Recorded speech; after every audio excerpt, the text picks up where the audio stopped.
जिभि गार्डेननि बागैनिफ्राय गासैनिबो गोसो गोरबोनि अनसायनाय बावहरबाय। आं मोनसे गोदान भिडिअ लानानै फैदों। बे भिडिअजों लोगोसे मोनसे बेकग्राउन्ड मेथाइ लानानै फैदों। बे बेकग्राउन्ड मेथाइनि लिरिक्स आरो टिउन मुस्रि धरनीधर बसुमतारी। आं गावनो। नोंथांमोना भिडिअखौ फारियै नायलांदो।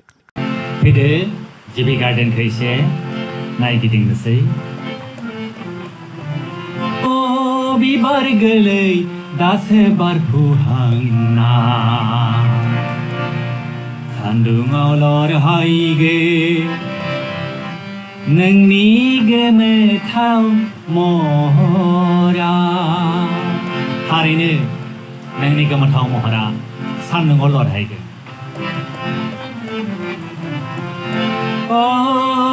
बिबार गोरलै दासो बारफुहांनाय सान्दुङाव लरहायगोन नोंनि गोमोथाव महरा।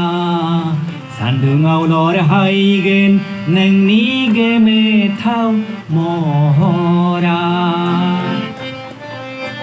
हनै सानजानि बारा रिब रिब बारबोदों।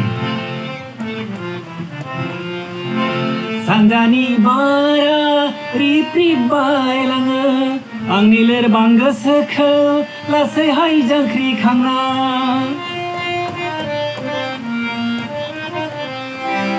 सानजानि बारा रिब रिब बायलाङो आंनि लोरबां गोसोखौ लासैहाय जांख्रिखांना। मा एसे गोमोथाव नोंनि महरालाय, मा एसे गोमोथाव नोंनि महरालाय। थारैनो जिभि गार्डेना जोबोर समायना।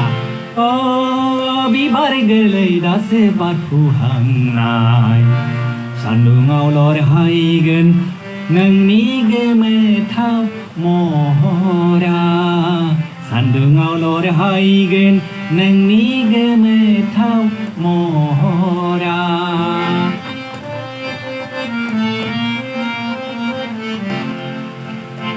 थारैनो जिभि गार्डेना आंनि गोसोखौ खावना लांमारबाय। खावना लांबाय नोङो, खावना लांबाय नोङो आंनि जावलिया गोसोखौ, आंनि जावलिया गोसोखौ। खावना लांबाय नोङो, खावना लांबाय नोङो आंनि जावलिया गोसोखौ, आंनि जावलिया गोसोखौ।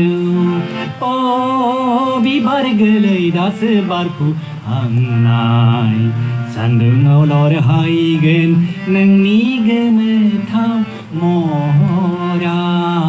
सान्दुङाव लरहायगोन नोंनि गोमोथाव महरा। सान्दुङाव लरहायगोन नोंनि गोमोथाव